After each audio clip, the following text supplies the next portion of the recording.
गुरुदेव, हिंदी में क्वेश्चंस पूछ सकते हैं? हाँ पूछो एक आध। पितृदोष कब लगता है? पितृदोष से कैसे मुक्ति पाई जा सकती है? ये श्राद्ध पक्ष है, इसीलिए ये सिर्फ ये मत सोचो सिर्फ हिंदुस्तान में ही है। ऑल सेंट्स डे करके अंग्रेजों ने ये पाश्चिमात्य देश में भी है, ऐसे चाइना में भी है, सिंगापुर में भी करते हैं। एक दिन पूर्वजों को एंसेस्टर्स डे करके करते हैं, ऐसे साउथ अमेरिका में भी करते हैं।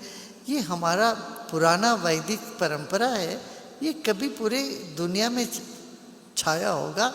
और ये जो छाया था ये होगा नहीं, निश्चित रूप में रहा है। और ये उस जगत में जो चले गए, दूसरी दुनिया में चले गए, उनकी स्मृति से धन्यभागी महसूस करना, उनका देन को याद करके कृतज्ञ हो जाना, यही है पितृपक्ष का वो है। अच्छा, पितृ दोष है ये, माने आप इसमें चिंता न करो। जब आप साधक बन गए हैं, आपके सारे दोष मिट जाते हैं। आप ध्यान करते हो, ओम नमः शिवाय कहते हो, शिव जी स्मरण करते हो, ओम नमः शिवाय बोलते हो, तो क्या होता है, पितृलोक भी इससे संतुष्ट होते हैं। हाँ? मोदन्ते पितरो नृत्यन्ते देवता सनातन चेत भवति पृथ्वी। तो ये भक्ति सूत्र में है, जब तुम भक्ति में रहते हो तो तुम्हारा सारा दोष निकल जाए, तब पितृ भी बड़े प्रसन्न होते। मगर आप संकीर्ण मनोभाव में रहते हो, चू चू चू चू करते रहते हो, चुगली करते रहते हो, और सिर्फ खाना पीना सोना इसी में तुम्हारा जीवन चला जाए, तो पितृ लोगों को भी दुख होता रहे, हमारे बच्चों को मैंने इतना सब किया, अब ये थोड़ा सा भी वो उस तरफ देखते नहीं है, ध्यान वान में नहीं रुचि लेते हैं, तो उनको दुख होता।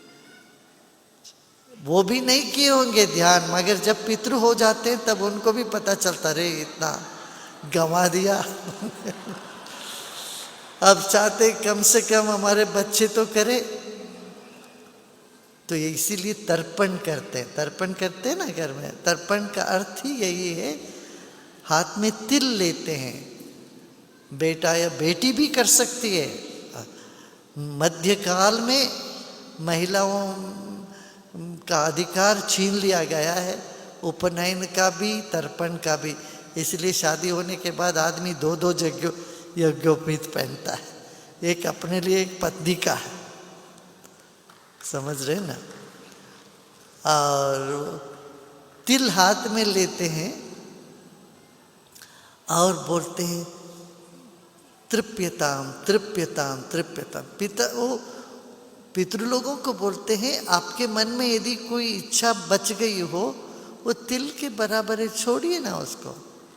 हम हैं, हम देखभाल कर लेंगे, हम पूरा कर लेंगे आपकी इच्छाओं को, आप छोड़िए, आप आगे बढ़ जाइए। इस तरह से वो पितृ लोगों को तृप्त होने की सुझाव दे रहे हैं। यही तर्पण है, यही श्राद्ध है।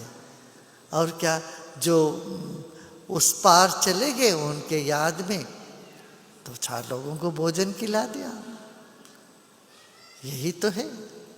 उत्सव मनाया, श्राद्ध तो उत्सव है वैसे देखा जाए, क्या उनके याद में। आप देखो, आप लोग बर्थडे पार्टी तो करते हो, जन्मदिन हो तो क्या पार्टी करते हो कि नहीं? मैरिज एनिवर्सरी हो तो पार्टी करते हो, कुछ भी हो तो। इसी तरह से उनकी याद में भी पार्टी किया जाए।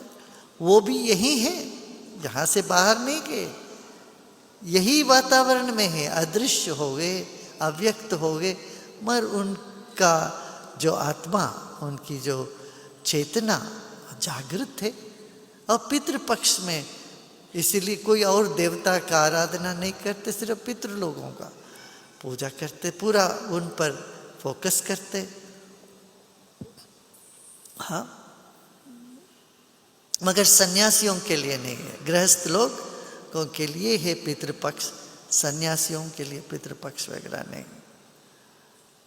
तो ये नियम इतना अच्छा बनाया पूर्वजों ने। तो पितृपक्ष के सिर्फ उनके हाथ जोड़ो ना, और कुछ नहीं करना है।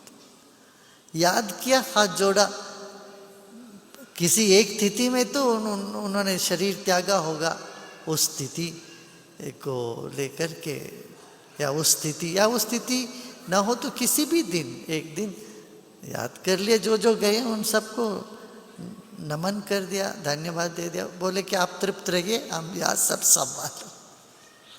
इतना ही कहना है पितृपक्ष का। और पितृपक्ष में और कोई नया मकान, शादी, ये नई चीज़ें नहीं करते हैं, वो भी पद्धति है।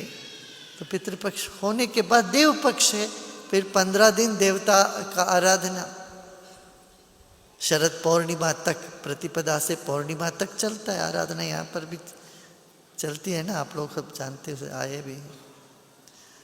तो देव पक्ष पितृपक्ष है, 15-15 दिन का पूरा आप लोगों को बिजी रखने का तरीका। जितना तुम बिजी रहते हो तो ठीक रहता दिमाग। खाली समय हो तो जो चीज़ें ना व्यर्थ की बातों में उलझे रहते हैं दुनिया में। इसीलिए गणेशोत्सव में देखो, गणपति बप्पा मोरया, पूरे महाराष्ट्र में एक ऐसी लहर उठ जाती है। और आषाढ़ी एकादशी आती है तो विठ्ठल विठ्ठल विठ्ठल कर सब में एक ऐसा झूम उठ जाता है। ऐसे मकर मास में, अभी ये धनुर्मास में देखो तो यहाँ अय्यप्पा स्वामी शरणमयप्पा, केरला में एक भक्ति की लहर उठती। ऐसे कंद सृष्टि कार्तिकेय जी का इतना बड़ा होता है तमिलनाडु में, दुर्गा पूजा कलकत्ते में होते हैं इतना बड़ा। सो गुरु पूरब हो तो पंजाब में देखो, सब लोग हिंदू सिख सभी लोग गुरुद्वारा में जाते हैं, मत्था टेकते। ऐसा नहीं सिर्फ सिख ही जाते हैं गुरुद्वारा में, हिंदू भी जाते हैं, हिंदू सिख जैन सब लोग जाके आशीर्वाद लेते। तो एक उत्सव हमको जोड़ता है, हमारे मन में उत्साह बना रखता है। इसलिए जीवन को उत्सव मनाओ, यही आर्ट ऑफ लिविंग का, जीवन जीने का लोगो ही यही है। हाँ, स्टेटमेंट, जीवन एक उत्सव है। ठीक है ना, हो गया। We have few questions in English. Yeah. Gurudev, could you please speak about dispassion and utter contentment? Are they opposite or do they go together? With what? Attainment.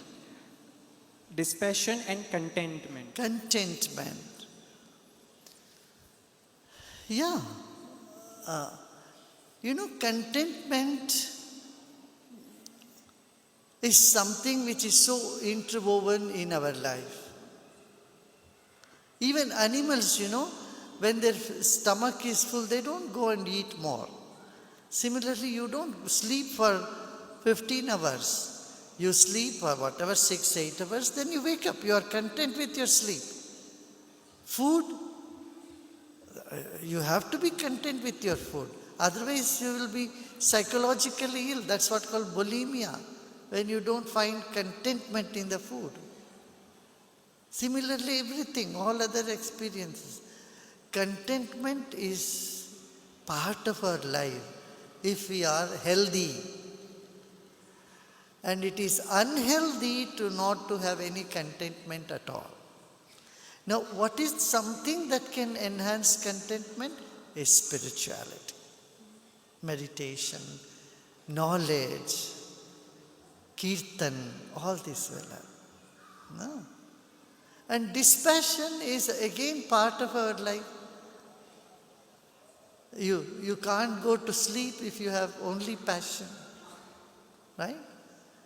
Passion is like breathing in, dispassion is like breathing out. They both are essential, okay? In today's Rudra Puja, I heard Chamakam where we said Sharma Chame, Varma Chame. Gurudev, does that mean the Sharmas and Varmas are part of Lord Shiva's lineage?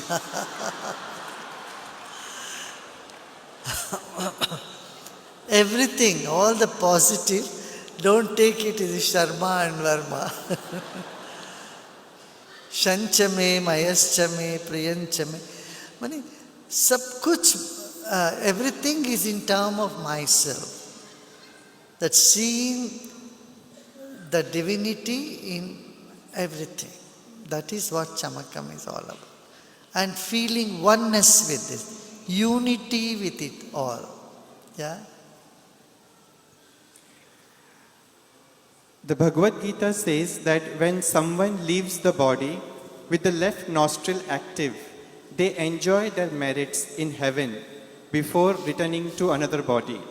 What exactly is there to enjoy after leaving the body and before getting into the new one? Yeah. This is all about the nadis in our body, and the macrocosm is connected to the microcosm.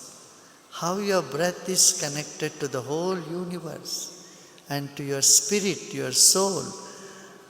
You go study deep into it. It's very self-explanatory. Don't need much explanation.